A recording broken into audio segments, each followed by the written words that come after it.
Miroir, le vêtement, sont-ils misogynes? Discours terrain. On va poser les choses. Les femmes adorent parfois dire que le monde est injuste, cruel, misogyne.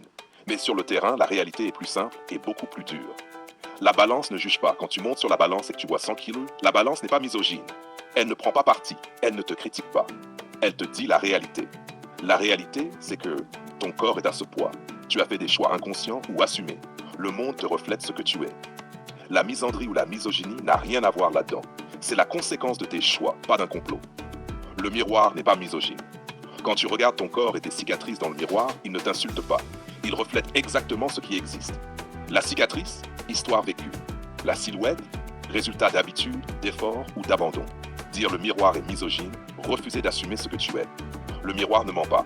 Le problème n'est pas lui, c'est ton niveau d'alignement entre réalité et désir. Les vêtements ne sont pas misogynes. Tu veux mettre du 34 et tu pèses 100 kg, le vêtement ne te rejette pas. Le vêtement réagit aux faits, pas aux émotions. Il s'adapte à ton corps, pas à ton ego. Vouloir un 34 quand ton corps ne correspond pas au 34, ce n'est pas une injustice. C'est un décalage entre volonté et réalité. Le tissu n'a pas de haine. Il répond à la matière, exactement comme le monde. Ce que beaucoup refusent de voir.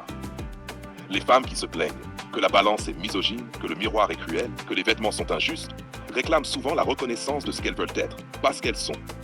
Le terrain dit, le monde ne corrige pas tes attentes, le monde reflète ton niveau réel. La vérité terrain, la responsabilité. Si tu veux changer ce que tu vois, pas de plainte, pas de haine, travaille sur ton corps, ton énergie, ton image, alignement entre volonté et réalité. Le terrain est clair, open quote, tu ne peux pas accuser les objets, le miroir ou la balance. Tu dois accuser ton niveau actuel et agir pour le changer, close quote. Le miroir, même chose pour les autres dans la société. Les hommes observent, analysent, filtrent. Si ton corps ou ton image ne correspond pas à ce qu'ils recherchent à leur niveau, ils ne jugent pas, ils reflètent. La misandrie n'existe pas dans le choix. Ils choisissent ce qu'ils peuvent retenir, pas ce qu'ils veulent imaginer. Le déclic, aligner réalité et désir. La balance devient amie quand tu descends à ton niveau optimal. Le miroir devient allié quand tu te travailles et que tu assumes ce que tu vois. Les vêtements deviennent faciles quand tu adaptes ton corps et ton style à la réalité. Tout ce qui te semble cruel ou injuste n'est que le reflet de ton niveau. Conclusion terrain. La balance n'est pas misogyne.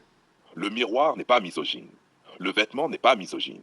Ce qui est misogyne, c'est la victimisation de celles qui refusent d'évoluer. Ce qui est réel, c'est le terrain. Il récompense l'effort, pas le désir. Ce qui est dur, c'est que le monde ne se plie pas à ton ego.